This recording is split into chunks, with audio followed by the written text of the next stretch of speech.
Good morning. आज physics में एक बहुत अच्छा टॉपिक है संधारित्र। संधारित्र अब वो टॉपिक ऐसा है कि उससे क्वेश्चन जो है हमेशा हर एग्जाम में बनता है, चाहे कोई भी कंपटीशन एग्जाम हो। यदि वो सलेबस में फिजिक्स में है तो विद्युत धारिता वाला चैप्टर, तो उसमें से संधारित्र जरूर, संधारित्र में वो भी समांतर प्लेट संधारित्र।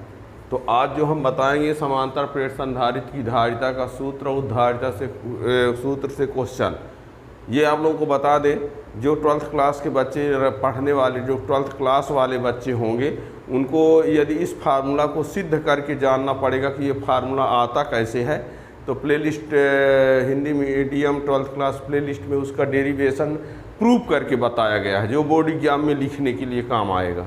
लेकिन जो आज जो हम इस लेक्चर में बताएंगे वो कैपेसिटर का फार्मूला, कैपेसिटी का फार्मूला बताएंगे, संधारित्र की धारिता का सूत्र बताएंगे, उससे क्वेश्चंस बताएंगे जो है कंपटीशन एग्जाम के लिए। अब बोर्ड एग्जाम के लिए उसको अलग से डिराइव करके बताया गया है, तो प्लेलिस्ट में आप जाके देख सकते हैं उसको, ठीक है ना। यहाँ केवल हम डायरेक्ट फार्मूला से स्टार्ट करेंगे। तो समांतर प्लेट संधारित्र की धारिता, समांतर प्लेट संधारित्र की धारिता, ठीक है ना। अब कोई कहे संधारित्र क्या है ना, तो उसके लिए आप प्लेलिस्ट में जाके उसका डिटेल पढ़ सकते हैं। हम यहाँ पे केवल उसका फार्मूला से क्वेश्चन आए बताने वाले हैं बस, है ना। समांतर प्लेट संधारित्र क्या है, धारिता क्या है, संधारित्र सिद्धांत सूत्र, ये सब कुछ क्या है, प्लेलिस्ट में आप डिटेल में पढ़ सकते हो 12th क्लास के बच्चे। लेकिन ये जो कंपटीशन वाले होंगे, केवल फार्मूला से क्वेश्चन कैसे बनाए जा सकते हैं। तो समांतर प्लेट संधारित्र की धारिता यहाँ पर आप लोगों को बता दें। समांतर प्लेट संधारित्र में एक ठो प्लेट ये ए है, एक प्लेट बी है, और इन दोनों प्लेट के बीच का डिस्टेंस जो है वो क्या है, ए और बी दो प्लेट हैं, ए और बी के बीच की दूरी जो है डी है। और इनके बीच में ध्यान दीजिएगा, इनके बीच में टी मोटाई और के परावैद्युतांक की एक पट्टी रखी है। इसका कनेक्शन किससे होता है, पृथ्वी से होता है ना। क्योंकि हम जो फार्मूला लिखेंगे यहाँ पर वो सिद्ध करके नहीं बताएंगे, डायरेक्ट लिखेंगे, पर चित्र में दिखा तो दें कि कौन क्या रहेगा। तो ए और बी दो समांतर प्लेट संधारित्र की प्लेटें हैं, और प्लेट बी का जो संबंध है किससे है, पृथ्वी से है। और इन प्लेटों के बीच की दूरी जो है वो डी है, और इनके बीच में एक पट्टी रखी गई है, परावैद्युतांक उसका के है, उसकी मोटाई कितनी है, टी है। इसका मतलब हुआ कि ऐसा, यानी टी मोटाई में क्या है, परावैद्युतांक है, यानी टी मोटाई में परावैद्युतांक है। और यहाँ मीन्स डी माइनस टी भाग में क्या होगा, वायुपर्त, क्या होगी, वायुपर्त। यानी टी भाग में, टी मोटाई में क्या है, परावैद्युतांक के है, और डी माइनस टी भाग में क्या है, वायुपर्त है। यानी इसमें वायु माध्यम भी है, परावैद्युतांक माध्यम भी है ना।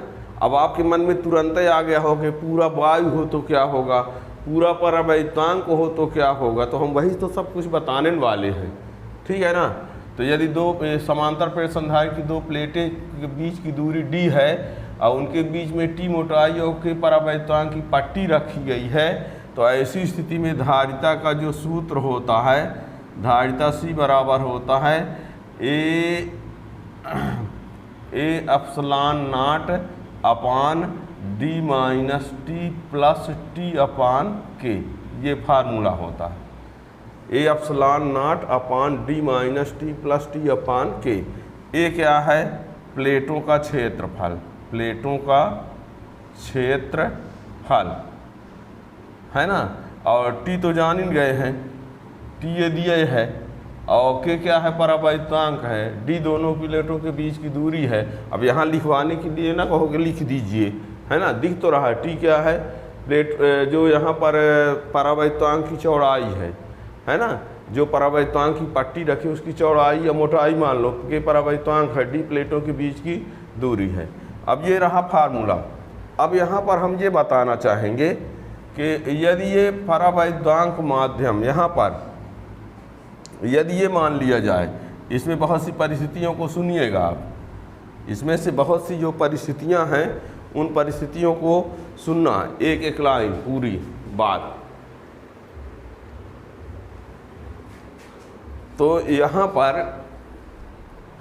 जो यदि हम ये मानकर चलें, यदि ये मानकर चलें इसमें कि कई पट्टियाँ हैं T1, T2, T3 dash dash और K1, K2, K3 dash dash परावैद्यांक की कई पट्टियाँ हैं, है ना। तो यहाँ पर ये फार्मूला C इक्वल टू होगा AF ln not upon D minus T1 plus T2 plus T3 dash dash ऐसे और प्लस T1 अपान K1 प्लस T2 अपान K2 प्लस ऐसे ये आ जाएगा। कब? जब इसमें कई पट्टियाँ होंगी तब, ठीक है ना। और दूसरी बात ये लेते हैं, अब यहाँ हम लिखे नहीं, शब्द सुन लिए ना, ये ना कहो लिखा ही नहीं है आप, ये उनके लिए है जो सुन रहे हैं, ठीक है ना। तो T1, T2, T3 मोटाई तथा K1, K2, K3 परावैद्यांक कई पट्टियाँ रख देंगे तब धारिता का ये सूत्र होगा। दूसरी बात, यदि हम ये कहें कि जो ये पट्टी ली गई है, ये पट्टी किसकी है, यदि पट्टी धातु की है, यदि हम ये मानकर चलें कि जो पट्टी है धातु की है, क्या है, धातु की है, तो के बराबर क्या हो जाएगा, इन्फिनिटी। धातु की कोई पट्टी होगी तो धातु की पट्टी धातु की है तो के बराबर इन्फिनिटी, तो ये इन्फिनिटी हो जाए तो ये जीरो हो जाएगा। तो C equal to AF ln not upon D minus T, ये हो जाएगा, ठीक है। अब यदि ये कह दिया जाए, यदि ये मान लिया जाए कि यहाँ पर जो पट्टी रखी गई है वो पट्टी, ये पट्टी पूरे भाग में पट्टी है, पूरे में, जैसे अभी तक तो 80 मोटाई की है और भाग वायु है। यदि मान लीजिए पूरे में पट्टी हो, पूरे में ये पट्टी या पूरे भाग में हो, तो पूरे भाग में जब होगी, यदि पूरे में परावैद्यांक रहेगा तो T बराबर क्या हो जाएगा, D। पूरे भाग में परावैद्यांक होने पर यहाँ T बराबर D लिख दिए, पर बोल रहे शब्द उन पर फोकस करना कि यदि दोनों प्लेटों के बीच में पूरा परावैद्यांक होगा तो T बराबर D हो जाएगा।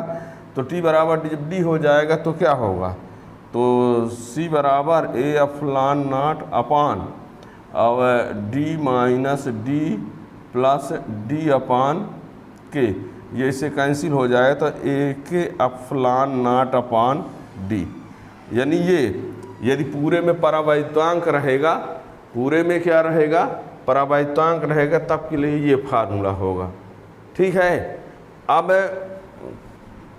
तीसरी बात ये, यदि पूरे में वायु माध्यम हो, यदि पूरे में क्या हो, वायु माध्यम, पूरा भाग, पूरे भाग में वायु हो, पूरे भाग में वायु हो तो के बराबर क्या हो जाएगा, के बराबर 1 लिख दिया जाएगा।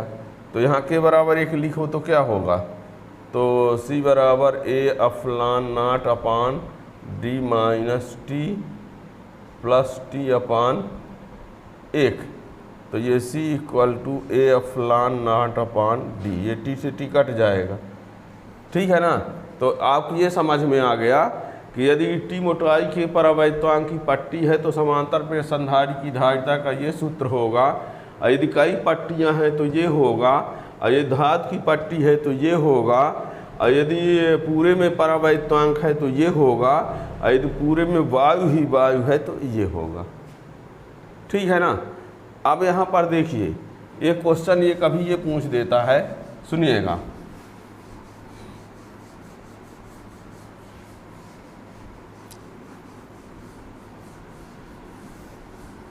कह दिया कि एक समांतर प्लेट संधारित्र की वायु माध्यम में धारिता C है। ये धारिता किस माध्यम की है, वायु माध्यम में, धारिता C वायु माध्यम में, ठीक है ना।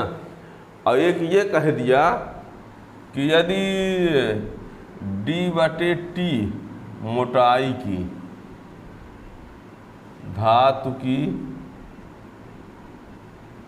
प्लेट रख दी जाए तो धारिता क्या होगी। बात को समझिए। धारिता सी है वायु माध्यम में, एक समांतर प्लेट संधारित्र है, उसकी धारिता सी है वायु माध्यम में, जब प्लेटों के बीच की दूरी क्या है, डी है। प्लेटों के बीच की दूरी क्या है, डी। अब कह दिया कि यदि D/2 मोटाई की धातु की प्लेट रख दी जाए तो धारिता क्या होगी।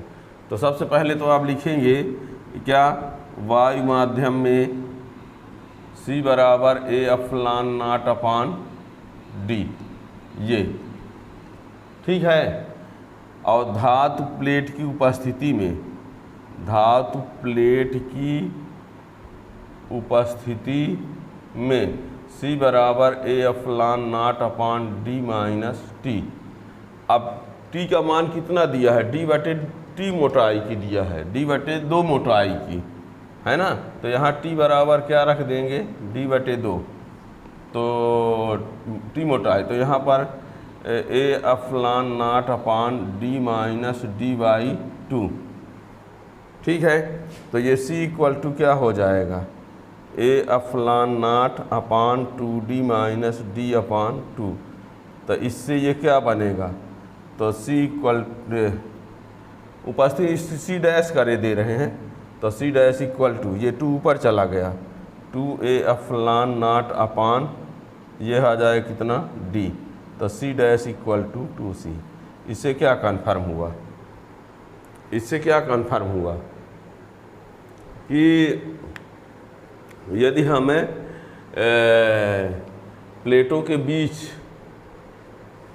बीच में D/2 मोटाई की धातु की एक प्लेट रख देंगे तो उसकी जो धारिता है वो कितनी हो जाएगी, कितनी आ रही है, पता चला दुगुनी हो जाएगी। क्या हो जाएगी, दोगुनी हो जाएगी। देख लो आ रहा है कि नहीं। यहाँ अब हमने D/2 मोटाई की धातु की प्लेट रखने के लिए बोला है, ठीक है ना। अब मान लो D के स्थान पर कोई और बोल दे D/3 मोटाई, D/4 मोटाई, अब धातु की प्लेट रखेंगे तो ये फार्मूला लगाना पड़ेगा। क्यों, क्योंकि धातु के लिए परावर्तनांक ये फार्मूला आ चुका है, ठीक है ना। अब T के स्थान पर D/2, तो इस प्रकार से क्वेश्चन आपसे पूछा जा सकता है। और आपने जो फार्मूला देखा C इक्वल टू A/0/D है या C इक्वल टू AK/0/D है, इस फार्मूला से आप देख सकते हो, इसमें D बढ़ाएंगे घटेगा, D घटाएंगे बढ़ेगा, A बढ़ाएंगे बढ़ेगा, A घटाएंगे घटेगा, है ना। तो ये आप ध्यान रखिएगा, यदि D को हम D/2 कर देंगे तो C dash equal to 2C होगा, यदि D को 2D कर देंगे तो C dash equal to C/2 होगा, है ना। और यदि D को D/2, A को A/2 कर देंगे, A को A/2 कर देंगे तो C dash equal to C ही आएगा। दोनों को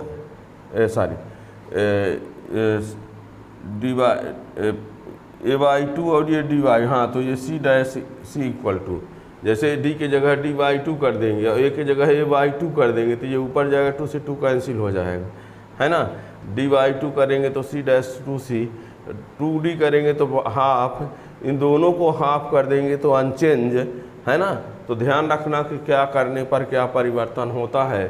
तो इस प्रकार से क्वेश्चन आप लोगों से कंपटीशन एग्जाम में पूछे जा सकते हैं। और बता दिया हमने कि 12th क्लास के बच्चे जो डेरिवेशन बोर्ड एग्जाम में डिराइव करने के लिए आता है, तो इस फार्मूला को प्रूव करके बताया गया है। तो 12th क्लास फिजिक्स में आप प्ले लिस्ट में जाएंगे तो ये सब कुछ आपको डिटेल में प्रूव करके बताया गया है। यहाँ पर हम कंपटीशन के लिए जो फार्मूला से क्वेश्चन बनाए जा सकते हैं वो बताया है हमने, ठीक है ना।